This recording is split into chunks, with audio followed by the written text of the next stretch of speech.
श्री जगन्नाथ महाप्रभु की। तो आओ अब क्रम थोड़ा देख लें।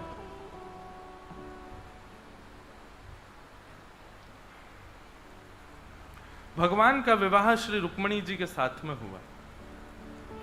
रुक्मिणी साक्षात लक्ष्मी है, तो प्रथम विवाह ठाकुर जी का रुक्मिणी जी के साथ में हुआ। रुक्मिणी जी से विवाह के पश्चात भगवान का दूसरा विवाह सत्यभामा जामवती के साथ में हुआ, जामवंत की पुत्री जामवती के साथ। तीसरा विवाह भगवान का सत्यभामा के साथ में हुआ। चौथा विवाह भगवान का कालिंदी यमुना जी के साथ में हुआ। बंधुओं, एक कथा आती है बड़ी सुंदर कि ठाकुर जी के अत्यंत समीप में रहने वाले 3 लोग हैं। पत्नियों में ठाकुर जी के सबसे ज्यादा समीप रहती है सत्यभामा। और सत्यभामा समीप क्यों रहती हैं? सत्यभामा एक तो सुंदर बहुत है, दूसरा भगवान थोड़े से डरते हैं सत्यभामा से, थोड़ी सी ठाकुर जी को डरा धमका के रखती है।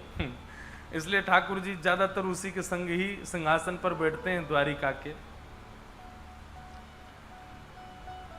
तो सत्यभामा,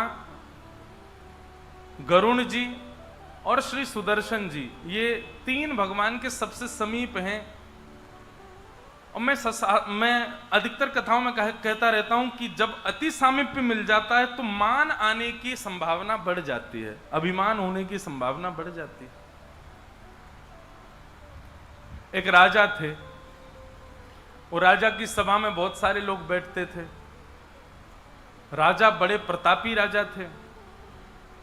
उनके महल में एक सेठ जी रहते थे। तो राजा जब कोई निर्णय देते थे तो वो सेठ जी उनके कान में जाकर के बार बार पूछते थे, जल पिएंगे क्या? कभी पूछते आप दूध पिएंगे क्या? कभी कहते बोले आप कुछ खाएंगे? तो राजा कहते नहीं नहीं नहीं। तो बाकी के सब लोग जो थे उनको पता तो होता नहीं था इन्होंने क्या बोला। फिर वो बाद में पूछते तुम क्या बोलते हो राजा के कान में? बोले कि वो जो भी निर्णय देते हैं मुझसे पूछ के देते हैं, तो मैं ही जाके बोलता हूं उनके कान में, आप ऐसा ऐसा निर्णय दो। तो राजा बोल देते। बोले अच्छा तुम्हारी सुन। हाँ, ऐसे लोग संसार में बहुत होते हैं। वो श्रेष्ठ लोगों के आसपास घूमते घूमते सबको ये दिखा देते हैं, देखो हमारी बहुत चलती है, हमारे कहे से ही सब काम होता है, हमारे चाहने से ही सब होता है।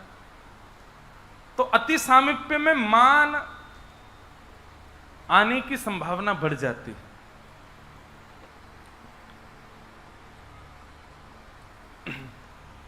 कथा आती है कि भगवान ने हनुमान जी को आमंत्रित किया कि हे श्री हनुमान जी महाराज, आप आइए, आकर के इन तीनों के मान को दूर कीजिए। तो श्री हनुमान जी महाराज द्वारिका पहुंचे और द्वारिका में जाते ही सबसे पहले सबसे सुंदर वन जो द्वारिका का था उसको उजाड़ना प्रारंभ कर दिया। द्वारिकाधीश की सभा में जाकर के किसी ने हल्ला मचा दिया। बोले महाराज जल्दी कुछ करिए। बोले क्या हो गया? बोले एक बानर आ गया है, पूरे द्वारिका को उजाड़ रहा है। भगवान ने सुदर्शन जी से कहा, बोले सुदर्शन जी आप चले जाइए, जाकर के उस बानर को देखिए आइए, क्या कर रहा है, पूरी द्वारिका में बहुत उत्पात मचा रखा है। सुदर्शन जी बोले इतने छोटे से काम के लिए मैं जाऊं? किसी अन्य को भेज दीजिए, बानर भगाने का काम है, डंडा लेके कोई चला जाएगा, भगाया आएगा। कई सैनिक गए लेकिन कोई सैनिक लौट करके वापस नहीं आया। तो भगवान बोले कोई भी आ नहीं रहा है, लग रहा है बानर बड़ा है, आप ही जाइए। तो सुदर्शन जी को इतना अपमानजनक लगा कि बानर भगाने के लिए मुझे भेजा जा रहा है। वो ठीक है भगवान, ऐसा प्रकोप करके आऊंगा कि बानर वंश ही खत्म हो जाएगा। सुदर्शन जी महाराज जैसे ही गए, वन में बैठे हैं श्री हनुमान जी महाराज, पूरा वन उजाड़ दिया। सुदर्शन जी ने जैसे ही आकर के हनुमान जी को देखा, जैसे ही उनके ऊपर आक्रमण करने लगे, हनुमान जी ने सुदर्शन जी को पकड़ा, अपनी कांख में दबा लिया और दबा करके बैठ गए। सुदर्शन जी की जीभ भी सब बाहर आ गई निकल करके, महाराज छोड़ा ही नहीं, कस के दबा लिया। शाम हो गई, सुदर्शन जी लौट करके नहीं आए। पूरी सभा में बड़ा चिंता का विषय होने लगा। भगवान बोले सुदर्शन जी इतना समय तो नहीं लगाते, आपको पता है दुनिया में सबसे तीव्र चलने वाली गति किसकी है? सुदर्शन जी की। श्री सुदर्शन जी महाराज और श्री गरुण जी महाराज ये मन की गति से भी तेज चलते हैं, ऐसा शास्त्रों में वर्णन है। सुदर्शन जी लौट करके नहीं आए, भगवान ने गरुण जी को बुलाया। 3 लोगों का मान दूर करना था, सुदर्शन जी का, गरुण जी का और सत्यभामा का। गरुण जी से कहा, बोले गरुण जी देख के तो आओ, तुम्हारे प्रिय मित्र सुदर्शन जी कहाँ रह गए? बोले नहीं आने वाले होंगे। बोले आए तो नहीं, बहुत देर हो गई, तुम जाओ। तो श्री गरुण जी महाराज को भी अपने ऊपर लज्जा हुई कि बताओ, मैं बानर को भगाने के लिए, सुदर्शन जी को ढूंढने के लिए मेरा प्रयोग किया जा रहा है, मैं गरुण, मेरा इतना प्रताप। कोई बात नहीं ठाकुर जी, मैं अभी जाता हूं, देख के आता हूं। गरुण जी महाराज जैसे ही गए, जाकर के वन में देखा महाराज, तो उन्होंने, हनुमान जी तो कांख में दबाए बैठे हैं सुदर्शन जी को। ये दृश्य देखते ही गरुण जी को विश्वास नहीं हुआ। बोले भगवान नारायण के सुदर्शन को कांख में दबा लिया, ये बानर तो नहीं हो सकता। भैया आप कौन हो? हनुमान जी मुस्कुरा गए, बोले आओ गरुण जी पधारो। गरुण जी महाराज समझ गए, बोले ओहो आप तो हनुमंत लाल हैं।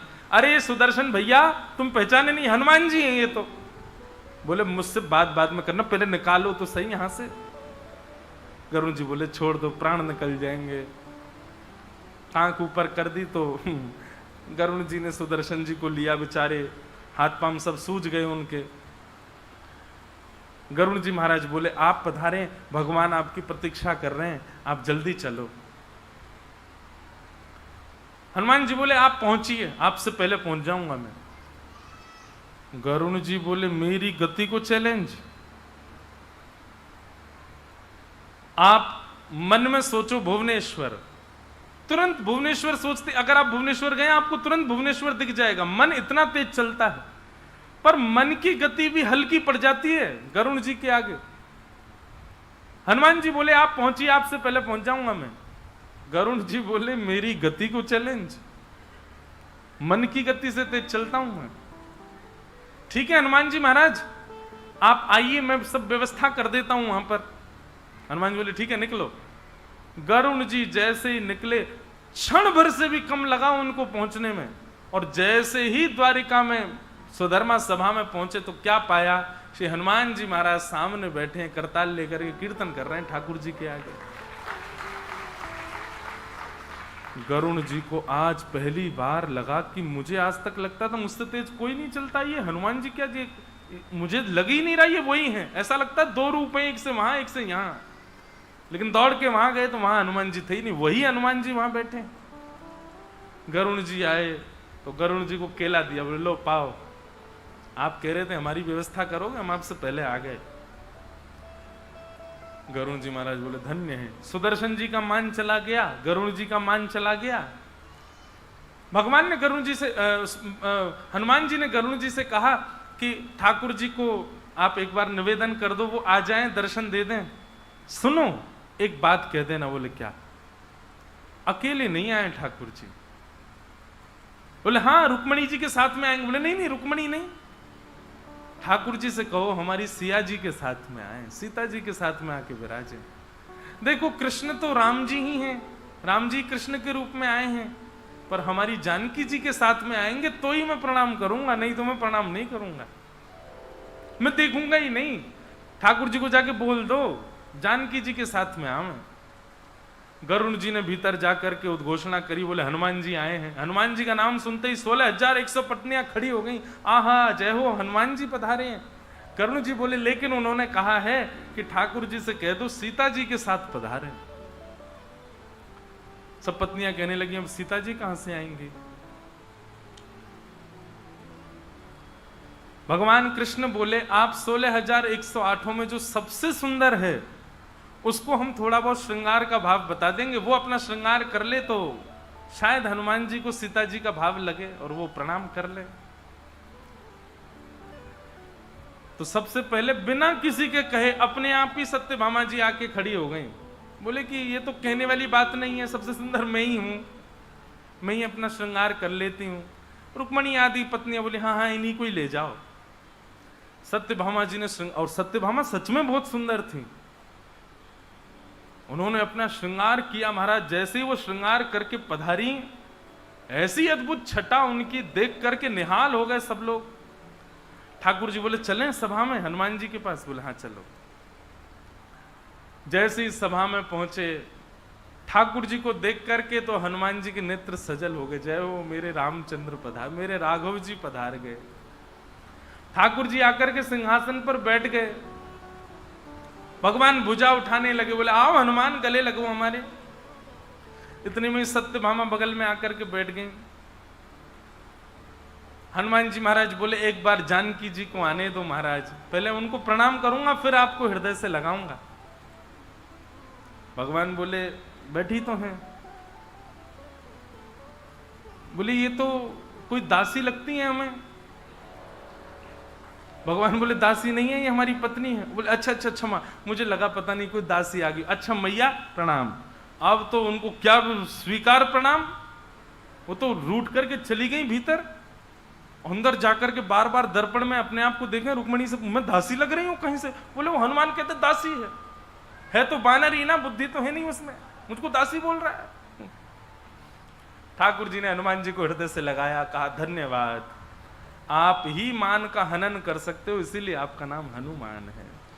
ऐसे जी हनुमान जी महाराज द्वारिका में पधारे और द्वारिका आकर के ठाकुर जी के अति प्रियों का मान मर्दन। देखो मान रहित होने के दो तरीके हैं।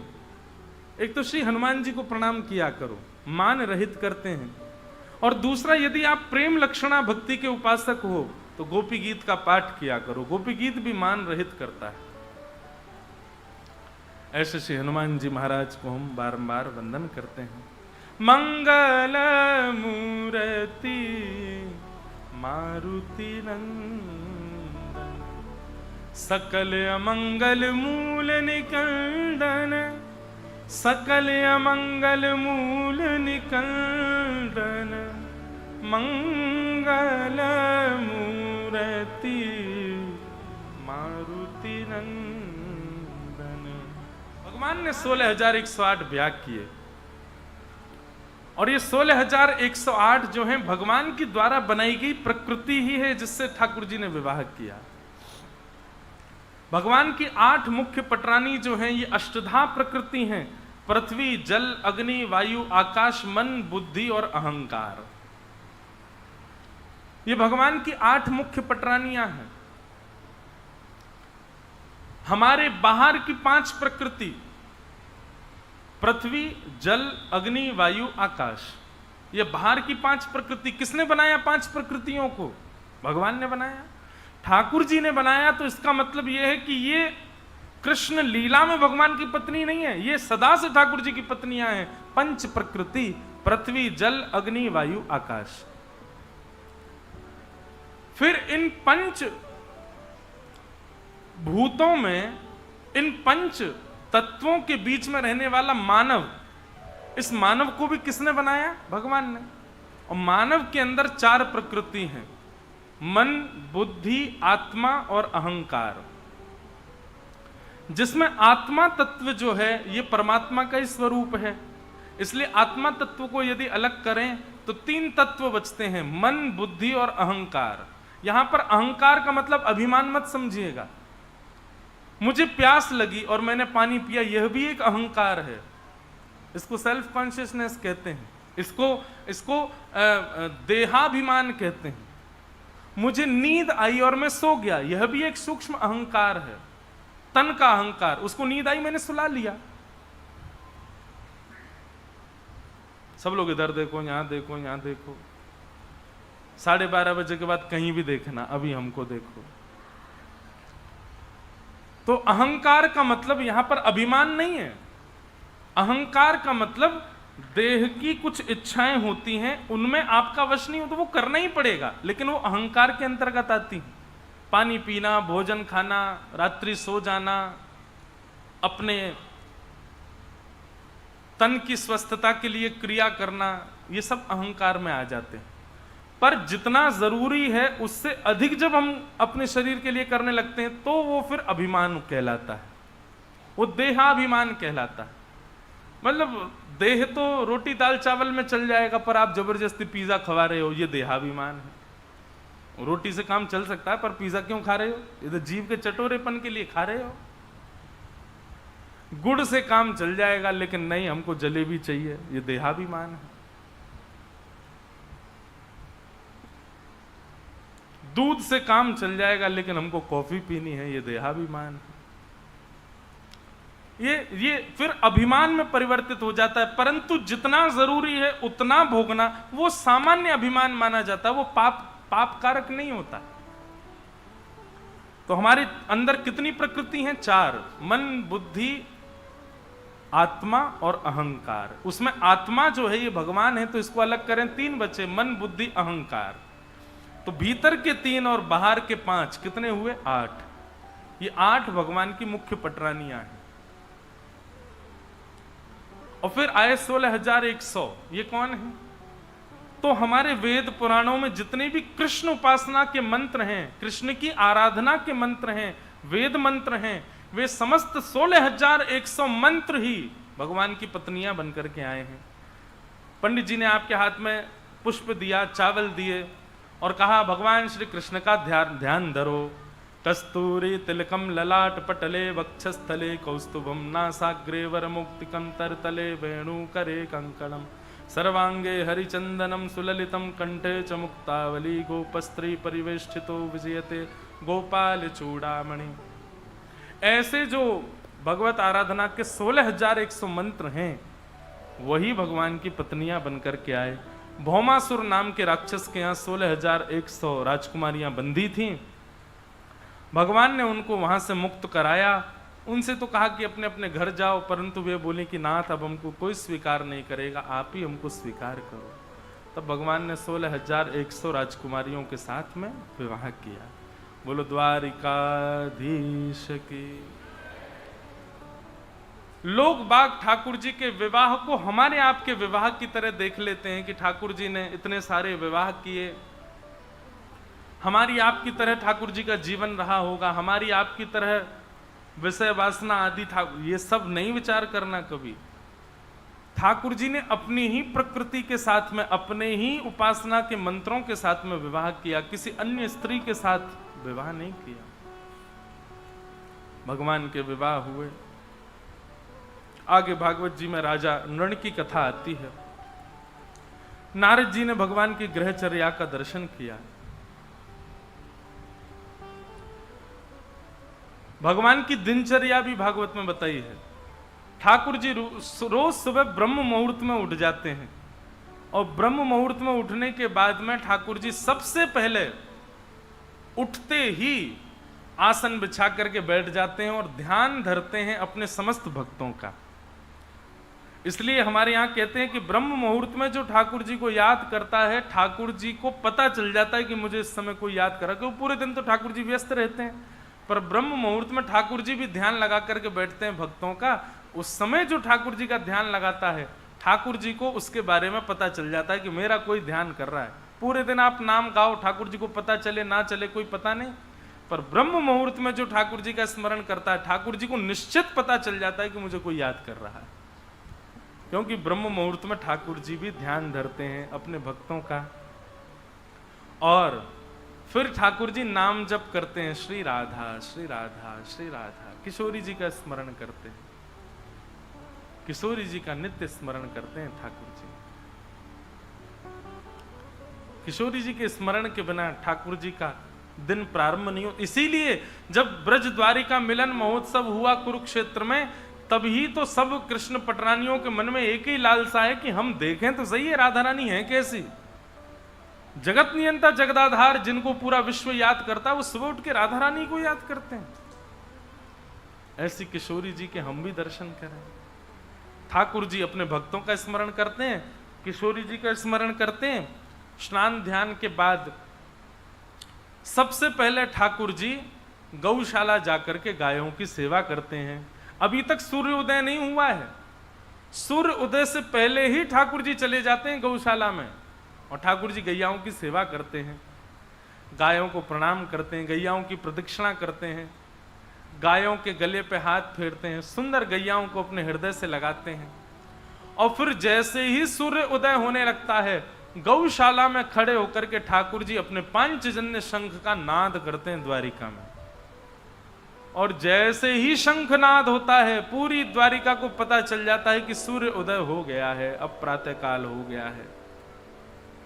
प्रातः काल होते ही भगवान शंखनाद करते हैं। बंधु, मैं निवेदन किया करता हूं कि समुद्र मंथन में 14 रत्न निकले थे। उन 14 रत्नों का विभाजन किया गया, कुछ देवताओं को दिया, कुछ दैत्यों को दिया, कुछ दानवों को दिया। 2 रत्न मानव के पास आए। पृथ्वी को 2 रत्न दिए गए। पहला रत्न है गौ माता और दूसरा रत्न है शंख। ये 2 मानव के रत्न हैं पृथ्वी से मिले हुए। आप लोग कुछ मत कीजिए, केवल 2 काम हमारे कहे से रोज कीजिए। इन दोनों का कैसे भी स्पर्श रोज होना चाहिए आपके हाथों से।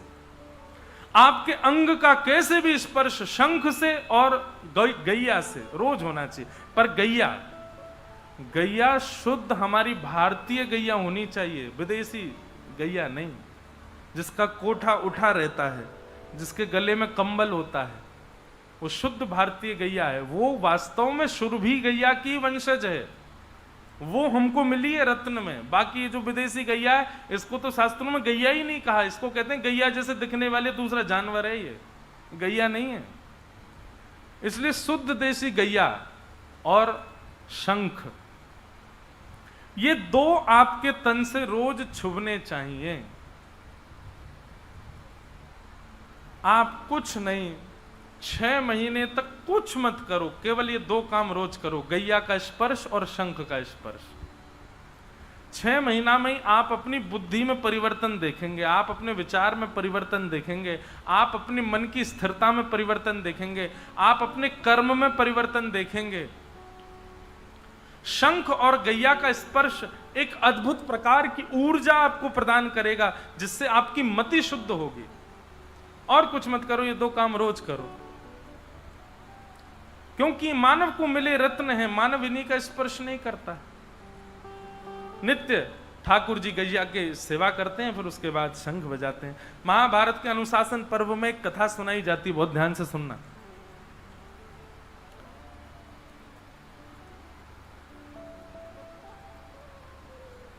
युधिष्ठिर ने भीष्म पितामह से पूछा कि गैया की सेवा का फल क्या होता है। तो भीष्म पितामह कहते हैं कि गौ सेवा का फल तो बहुत बात की बात है, गलती से गैया को छूने का फल क्या मिलता है मैं ये बता देता हूं, अब उससे तुम अनुमान लगा देना कि गैया की सेवा का फल क्या होगा। तो अनुशासन पर्व में भीष्म पितामह कहते हैं कि जब व्यक्ति गलती से गैया को छू देता है, मतलब राह में गैया सामने से आ गई और आपने बचने के लिए केवल उसका स्पर्श कर दिया, जीवन में एक बार गलती से गैया छूने के स्पर्श का फल क्या होता है देखिए।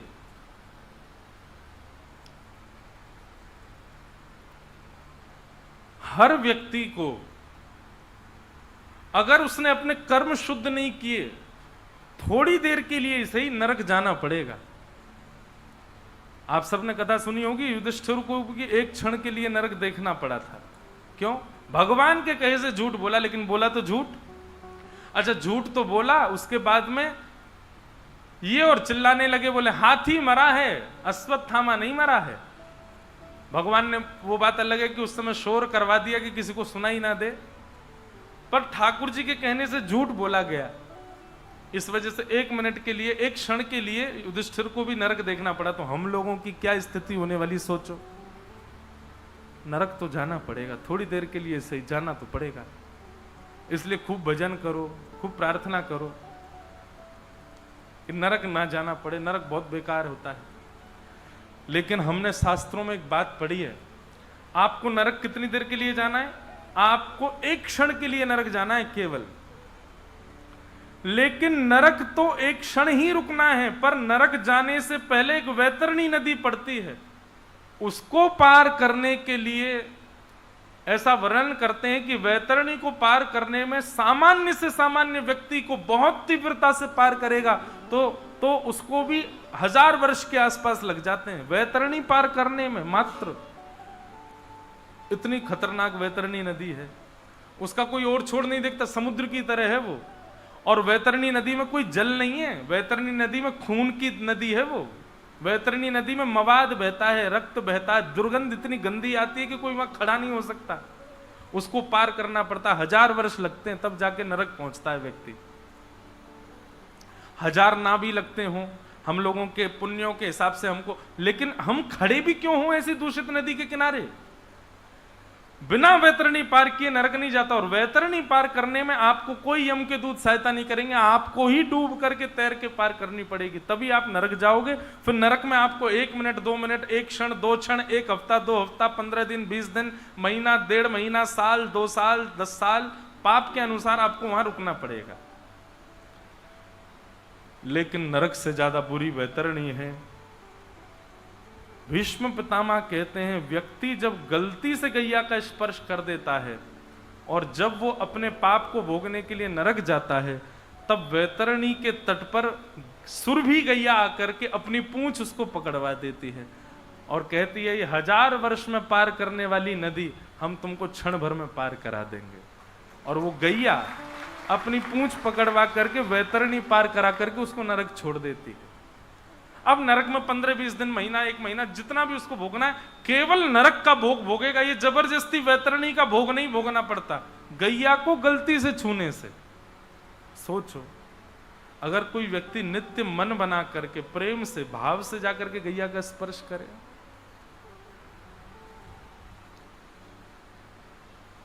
गाय साधारण नहीं है भैया। हम मानव सब चीजों पर ध्यान दे रहे हैं, मंदिर बनने चाहिए, हमारा सनातन धर्म बचना चाहिए, तिलक बचना चाहिए, ब्राह्मणों का बल बढ़ना चाहिए, वैश्य क्षत्रिय समाज सब अपने अपने भाव रख रहे हैं, सब चीज पर ध्यान रखा जा रहा है, लेकिन गैया पर बिल्कुल ध्यान नहीं दे रहे हैं हम लोग। और क्षमा करें, इसीलिए मुझे लगता है कि आज भी मीराबाई जैसे भक्त हैं, आज भी सूरदास जैसी भक्ति है, पर ठाकुर जी फिर भी निष्ठुर होकर के क्यों बैठे हैं? बोले क्योंकि मेरी गैया प्रसन्न नहीं है। ठाकुर जी इसीलिए रूठे बैठे हैं हम लोगों से। इसलिए भैया एक बार को 1 माला कम जप लो, एक बार को आप वृंदावन एक बार जाना कम कर दो, पर 1 माला कम का जो समय बचता है और एक बार वृंदावन ना जाने से जो धन बचता है, उतना आप गौ सेवा में लगा दो, गैया की सेवा कर लो। गैया की बात होती है ना, तो मुझे मैं देखता हूं श्रोताओं को, आधे लोग तो यूं सुनते हैं, आधे लोग यूं सुनते हैं, आधे लोग यूं सुनते हैं, उनको सीरियसनेस आती नहीं गैया के नाम पर याद रखिएगा, जब तक आप गैया के लिए सीरियस नहीं हो गए, गैया के लिए आपके मन में प्रेम नहीं आएगा। ये प्रमाण है कि जिसको गाय प्रिय लगती है, समझो ठाकुर जी को वो प्रिय लगता है, और जिसको गैया प्रिय नहीं लगती ना, ठाकुर जी जैसे फिर आप जाते हो ना ठाकुर जी के आगे, तो ठाकुर जी भी फिर यूं ही सुनते हैं। जैसे आप गैया के लिए होते, वैसे ठाकुर जी आपके लिए हो जाते हैं।